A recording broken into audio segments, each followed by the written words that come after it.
พอยมันลุดไปได้พอยมันลุดเลยก็ดึงขึ้นมาแล้วก็นั่นละพลอยลุดพ่อยลุดนะ โอ้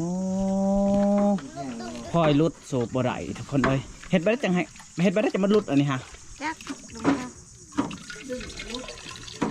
พ่อยเอาใช่ลาพนเลวเห็ดมันมานั่นเลยจังมันบ่คืนชำนามก็ได้เลยน้ำบ่ขึ้นเนาะเนี่ยมันดึงจนชุดอภูนมันดึงพ่อไปลุดบ่รวยจังไดโอ้โดยตัวนึงขึ้นแห้งเด้อนาจะลุดเฮาบ่ให้สร้างเขาเฮ็ดให้เบิ่งลุดแล้วอันนี้ฮะมันลุดแล้วจะจูบมันก็ขึ้นแล้วน้ำบอกให้เขามาเฮ็ดให้ท่อ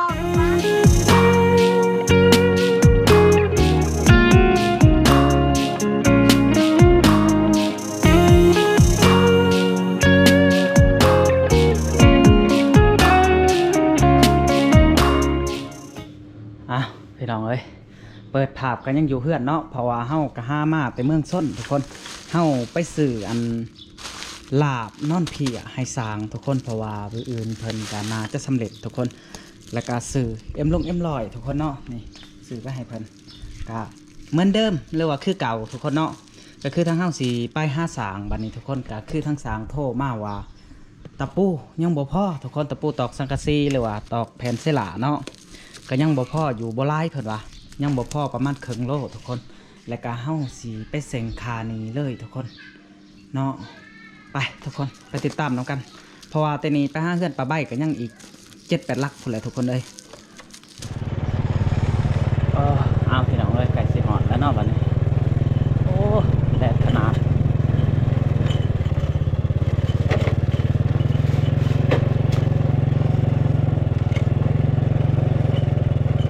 มันเองแล้วยังไงทุกคนเนาะไปหลุมกันเนาะเป็นเขาบ้าทุกคนเลย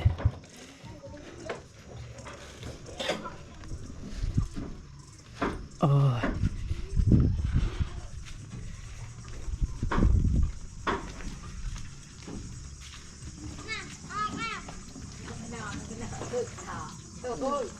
โอ้เขาบ้านแล้วบ่เนี่ยฮะคนเนาะเขาบ้านไปทีหอยแล้วได้ไหมพอยมันลุดไปได้พอยมันลุดเลยก็ดึงขึ้นมาแล้วก็นั่นละพลอยลุดพ่อยลุดนะโอ้พลอยลุดสูบบ่ได้ทุกคนเอ้ยเฮ็ดไปได้จังไห้เฮ็ดไปได้จะมันลุดอันนี้ฮะจักดูนะพ่อยเอาใช่ลาพนเลวเห็ดมันมานั่นเลยจังมันบ่คืนชำนามก็ได้เลยน้ำบ่ขึ้นเนาะเนี่ยมันดึงจนชุดอภูนมันดึงพ่อไปลุดบ่รวยจังไดโอ้โดยตัวนึงขึ้นแห้งเด้อนาจะลุดเฮาบ่ให้สร้างเขาเฮ็ดให้เบิ่งลุดแล้วอันนี้ฮะมันลุดแล้วจะจูบมันก็ขึ้นแล้วน้ำบอกให้เขามาเฮ็ดให้ท่อด้วยปานเจ้าบ่อันนั้นเด้ตอนนั้นฮะเจ้าบ่ห้าเสือกมัดไว้ล็อกไว้เสือกแล้วมันดึงขึ้นคือเมมดึงขึ้นนั่นละอ๋อแล้วมันลุดพ่อยมันลุดอ๋อมันบ่คืนน้ำมันลุดแล้วอะไรฮะมันลุดแล้วก็ฝนมาแดดเล็กหน่อยสูบบ่เป็นขั้นเพิ่นมาแป้งให้เลยสูบให้เพิ่นเด้อบัดนี้เด้อจะสูบไว้นั่นกับคุยนี่ก็ได้นี่ขั้นเพิ่นอย่างอาบให้เพิ่นอาบเลยรถเราทุกคนมันลุดแล้วแบบนี้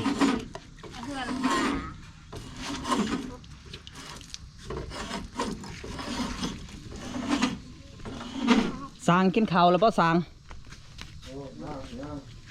ยังโอ้บริสุทธิ์ลาบนอนเพียสำไรบริกินบริสุทธิ์ทำลืมเบาๆกันกับสางเนาะทุกคนโอ้เอ็มลอยกับบริสุทธิ์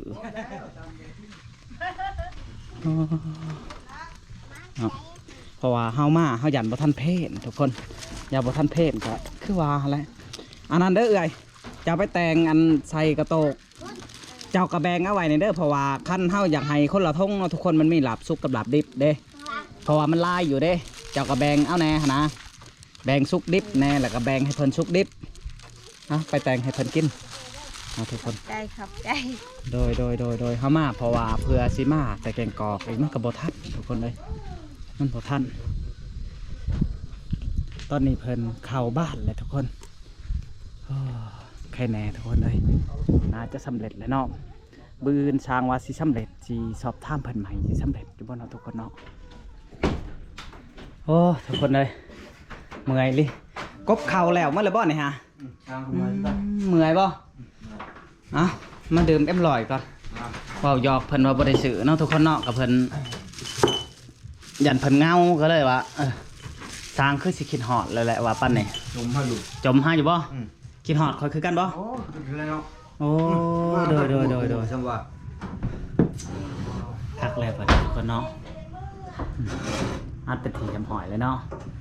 เอาสั่งไงลุกมากินเอ็มลอยก่อน เอาทางมา มาดื่มอันแนวสู้กับร่างก่อนโอ้เขาเป๊ะเลยทุกคนนี่เนาะเป๊ะ ทั้งหน่อทั้งหน้าอีกคน จะได้บริลุ่นนี่จักอะไรรถใหญ่แล้วก็บ่จักเบิ่งดูFC ว่า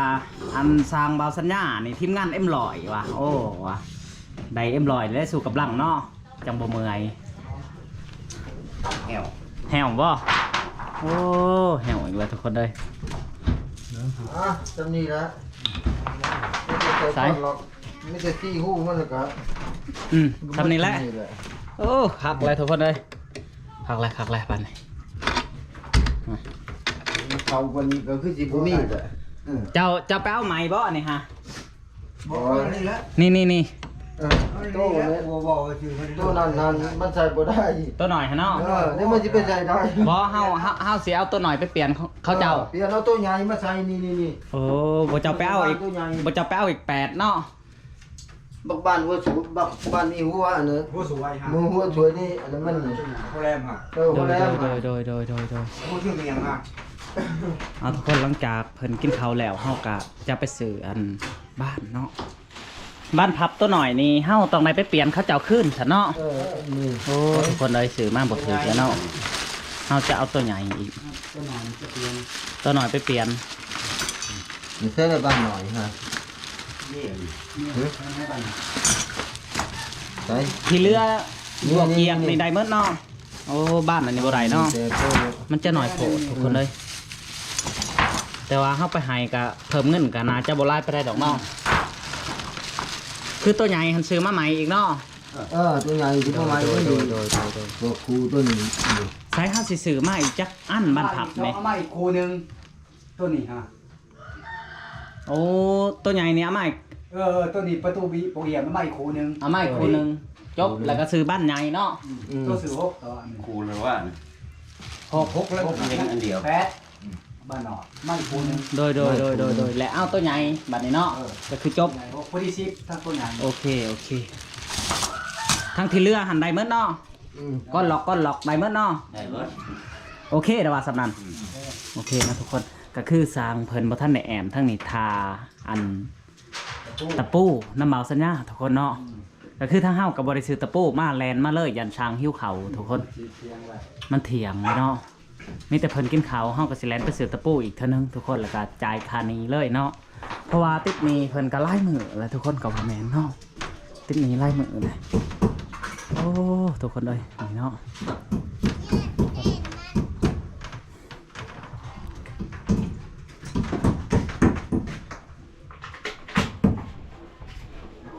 บ้านใหญ่นี่เฮาต้องใส่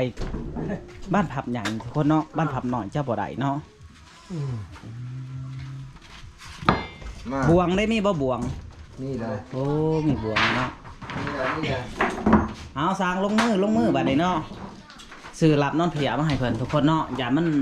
อันนั้นก็พอแห้งเนาะเพราะว่าซื้อมา บ่มักบ่ได้ว่ามักกับเป็นดอกเขา โอ้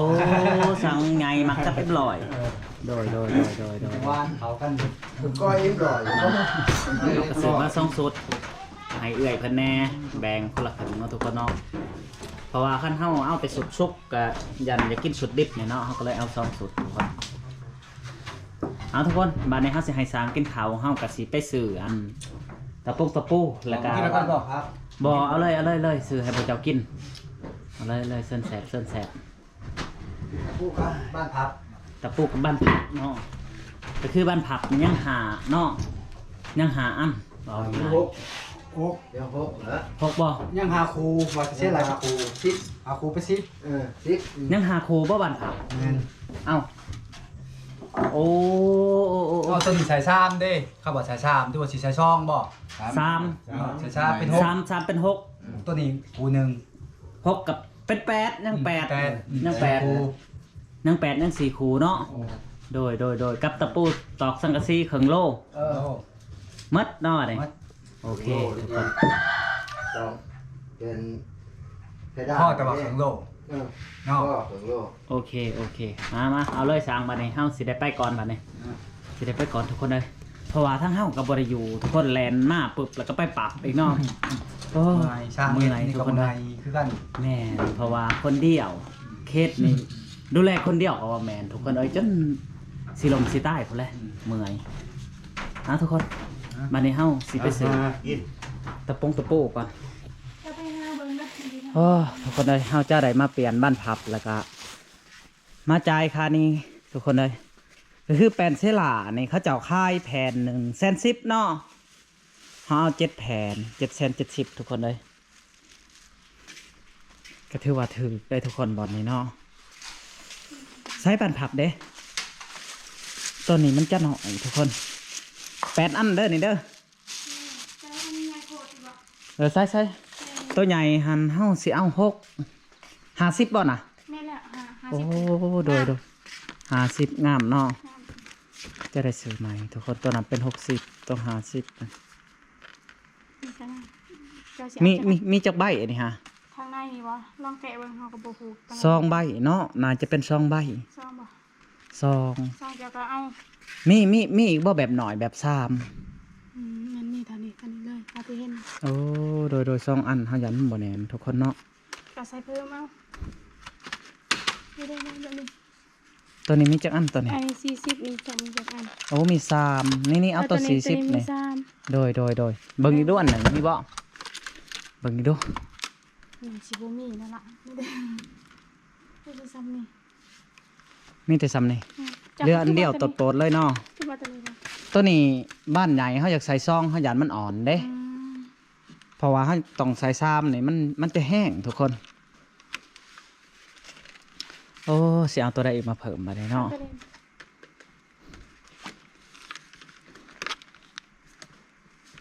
มันประโยชน์บ่เนาะ2อันนี่ ประโยชน์เนาะมันใหญ่ปานนี้ มันใหญ่เนาะ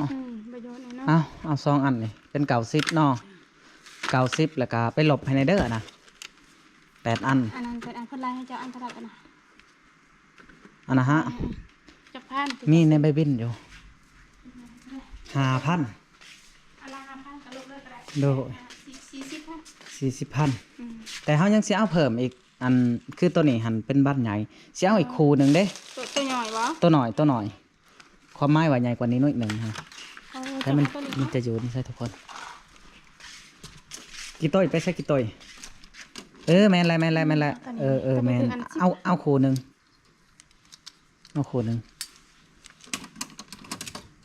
โอเคน็อตมันมีเบาะ มีเดี๋ยวเขาแก้มให้ เอาให้ในเด้อเอาใส่ทงเลยเฮากลับมาเซ็งคานี่เนาะทุกคนเนาะเซ็งคานี่คือเฮาหลับทั้งห่านเพิ่นทุกคนเฮาหลับไปเมื่อวานเนาะโดยแสดงว่าเงินจะเรืออยู่20ของเจ้า40เด้อันนี้20จ่ายเปลี่ยนกัน20,000นี่เนาะ โดย อันนี้ พ้นบ่ มันดีดอันรู้สิ่งมันเป็นจังซี่ โอ้ ประกันหอนแล้วมันดีด90ลบ20ตัวนี้เป็น70,000แล้วอันที่เครื่องตัวนั้น770เนาะ โดย พอดี840,000จ่ายค่ะ อันนี้หัน40เนาะ แม่น 5840 นี่เฮามาลบแต่20,000นี่ก็เงินจะยังเหลือ20,000ก็เฮามาลบให้อยู่นี่20ก็อันนี้นี่90เฮาเหลืออยู่70ไปบวก770เป็น840 โอ้โดยของอันนี้ก็20,000แหละเนาะ แม่น20ก็ลบกับอยู่หั่น พอที่ เนาะทุกคน800,000เท่าไหร่ก็840,000ทุกคนเนาะโดยเอาลืมอีกมีตะปูตอกสังกะสีเนี่ยบ่ มี อันครึ่งโลไล่ไปได้ครึ่งโล ข้างโลสหาพัน ครึ่งโล25เอาครึ่งโลเด้อ เอาผู้สาวมาซื้อยังได้ผู้สาวนี่เด้ใช้กับไผ่ไปเห็นยังกับไผ่เนาะ เอาทุกคนเฮาสิซื้อตะปูไปให้เพิ่นอีกเนาะ พอดีเป็น865 865 2 3 4 เจ้าพันเขาติดดอกบุญ 6 7 8เต็มกลางทาง ทางใดมีแต่บุญบ่ มีแต่บุญบ่อยากว่าวเนาะทุกคน ทางใดบุญลาย แม่นคือแก่งอันนั้นเมืองส้นแล้วก็เชียงโฮม 2 3 4 5 6 7 8 ยังอีก ใส่เลย นะทุกคนเฮากะสิได้กลับไปหาสางอีกเนาะโอ้เมื่อยเลยทุกคนเลยบ่าวสัญญาบ่ได้พักผ่อนเลยแต่มื้อเช้านี่เนาะก็คือเฮาแลนน้ำเวียกนี่เพราะว่าเฮาอยากให้มันแล้วไวทุกคนก็ว่าแม่นเนาะเพิ่นว่าทั้งสางเพิ่นว่าบ่อื่นน่าจะแล้วทุกคนไปเฮือนปลาใบทุกคนบัดนี้ไปรับชมนํกันเนาะทุกคนเลย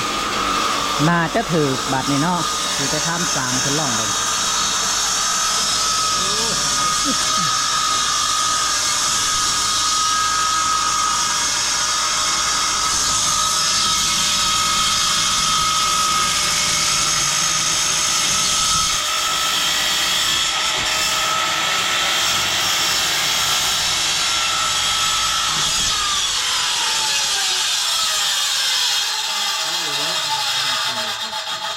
ป้าแต่มันงุ่มบ้าน นั่นโอ้ขัดได้ครึ่งให้คอยได้ดูฮะปล่อยมันกระดิดแหละฮะ จะพาไปเหยียบมันเลยเนาะ ไปจับไว้ก่อนเด้อโอ้ตายเด้อทุกคนเลยขันได้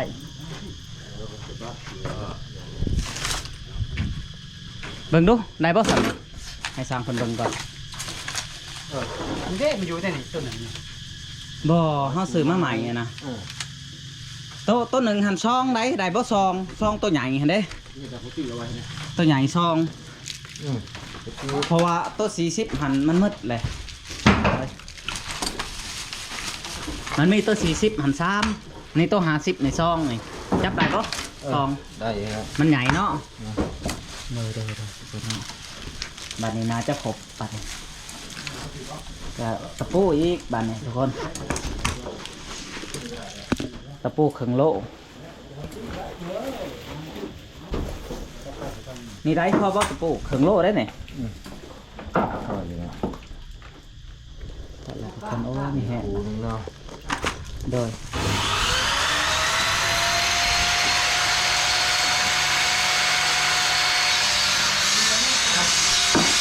โอ้ใส่ผักแหนแล้วบ่อน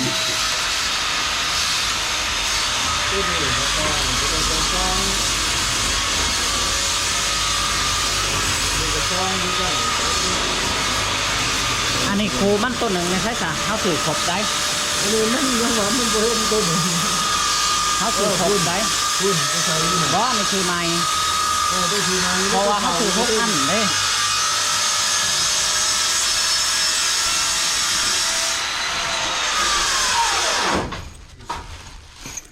น่าจะอยู่แท่นี้แหละเพราะว่าเขาสื่อครบเลยเด้ ถูกเราจะเปิดเบิ้งรหัสกันมัน โดย แล้วจ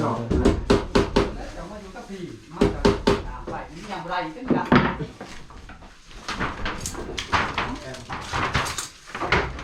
เบิ้งตัวให้ยังได้เลยตัดหนาวเนาะไม่เห็นอะปกติมาบักชิโร่นั่น บาทอันนี้ผัดโบราณเนาะพอดีเลี่ยนๆเนาะ มาล้าได้วางมันฝ่ายเส้นดีเอาได้ โอ้โดยมื้อนี้เสร็จสิ้นทั้งเทิงทุกคนเนาะเพิ่นว่าสิเฮ็ดให้เสร็จสิ้น บักเบิ้งนี่เนาะ กบบ่อนในหรือเสียวขาวก่อน บักกันใครรู้ละ โอ้เสียวขาวล่องสิบักเขาเลยนี่ฮะมันพอดีแหละติ บุพที่ก็เขาบักก็ดิใส่ก่อนมันแตกไม่ใส่ก็แตกแตก โอ้ เพราะว่าเขาจังแรงทำรัง โดยพวกมันใส่โหลด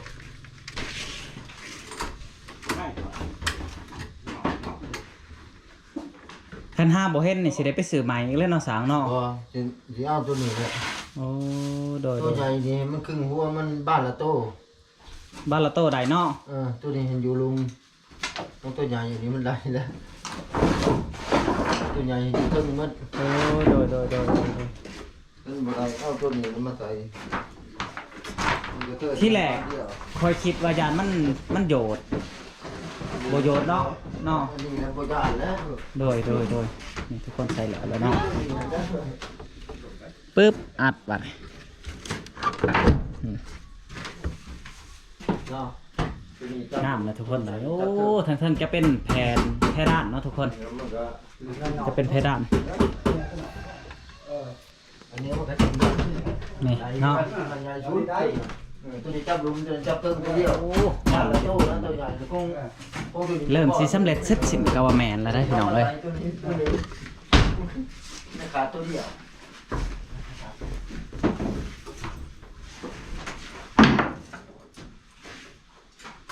เพิ่นใส่บ้านแล้วเพิ่นกะสิมามุ่งนี่ทุกคนเนาะ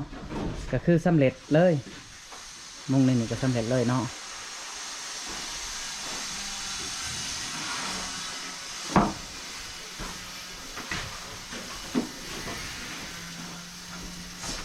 ลบแล้วหรือบ่นี่ยังเนาะ ลบเลยตัวเดียวนั่งเจอตัวมาแล้ว โดย 50,000 เที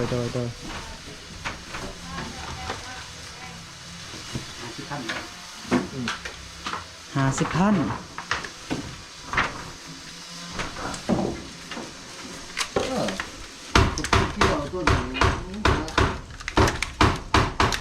ตัวมา นั่งเท่าที่ ต้นนั้นใส่หัวเอาต้นนั้นใส่ลุม ตัวนี้ครึ่งหัวนี่ตัวใหญ่นี่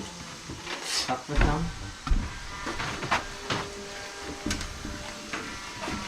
นี่หัวเนาะ เปิดมันต้องเปิดมาผีเนาะแม่นบ่ ไม่ผิดกับว่า เออ ในเบื้องนี้เนาะ มันบอก พี่เรื่องหัว บ่ทึกทางไหนหัว พี่หัว ทึกละสัตว์เปิดไปเบิ่งนั้นเด้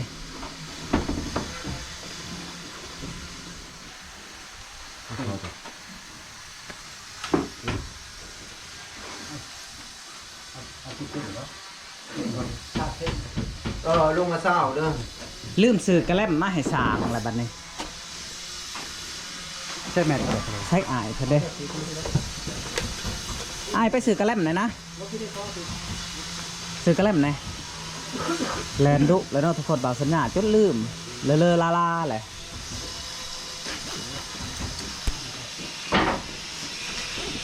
เพราะว่าเฮากะสิได้อยู่เบิ่งสร้างเฮ็ดเนาะทุกคนให้อายเพิ่นไปซื้อกระแลมก่อน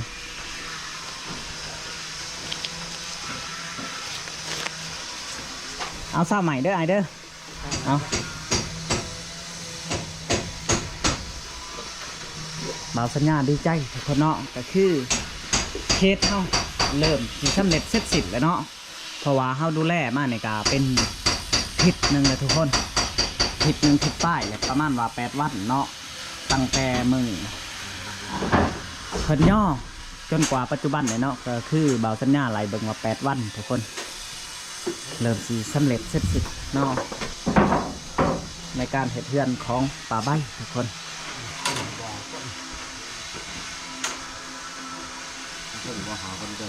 นั่งอีกโบดนเพิ่นมาจะแล้วทุกคน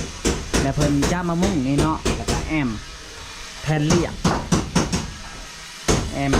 แผ่นเรียบเลยมาจะสำเร็จสมบูรณ์ดีแบบนี้เนาะก็คือบืออื่นเขาเจ้าเฮ็ดแต่ดอกได้ทุกคน แม่ระเบิดระเบิดนะเห็นตัวพี่ว่าที่ว่าเปิดได้เปิดตัวพี่ ตัวนี้เนาะ เลี้ยงวัน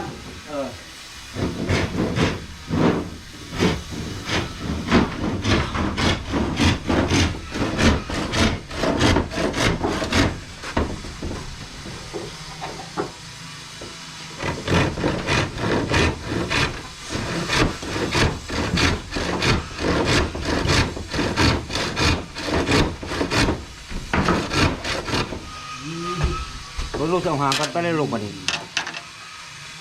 บ่มีทางกลางบ่มีทางกลาง ข้างๆเอาไหลฝนมาก่อน เอามันก่อนขึ้นมาชนสิก่อนขึ้นมาชนอยู่แล้วมันนักอยู่ชนเด้ เดี๋ยวเอาซาเส้นเท่ากันตีนก็ได้ เข้ากันแล้วแหละแต่ว่ามันอยู่ไกลตัวบุรี ตัวข้างนี้ ตัวข้าง แต่ นะ ตัวข้างเขาปั้นเอาดอก ตัวกลางบ่มีตัวกลางบ่มีใส่ไป2อัน ใส่เท่านั้นเข้าไปอยู่เลยลองเพิ่นว่าใส่2อันเพิ่นว่า ตัวนี้ครึ่งลุมนี่ตัวหน่อยนี่ตัวใหญ่อยู่เทิง เพิ่นเอาตัวหน่อยอีกแท็ก ตัวน้อยครับ ตัวใหญ่ป่ะนี่ เด้อตัวใหญ่ ตัวน้อย ให้ได้ตัวหน่อยฮะ เอาข้าวครับ มาข้าวเพิ่นหน่อยข้าวหน้าข้าวลัง มีชิป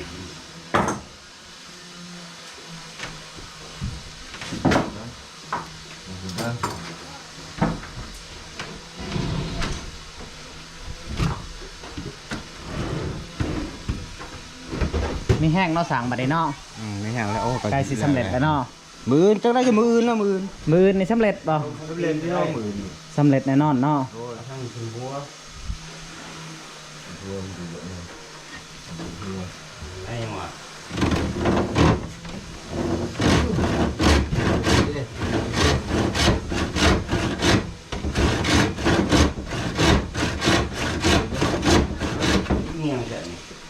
นั่นแล้วเนี่ยมัน บ้านเพิ่นเฮ็ดใหม่นี่จักทางใดหัวจักทางใดตีนเนาะเพิ่นเฮ็ดเนาะ ครับหัวที่เดียวกันนั่นเขา อันเดียวกันหมดเนาะ ที่นั่นกัน โอ้โดย มีหัวมีตี มาทีทำ หัวตีนแบบเดียวบ่คือบ้านหลุมเก่าเนาะมันจะมีขอบทั้งๆเนาะ หัว โดย แต่ว่าอันนี้บ่มีทุกคน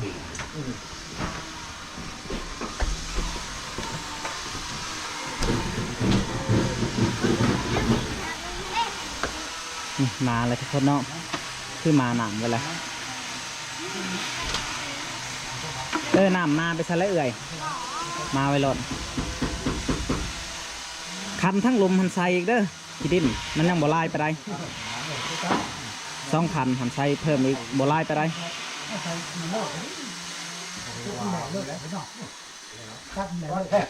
เอามาเดี่ยวโลด หักก้อนที่เราได้ตัวหน่ะ ไม่ได้มาแทกนะครับ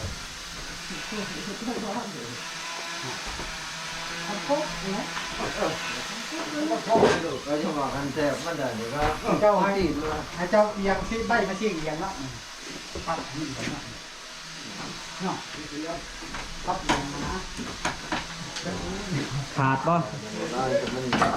เขาได้พูด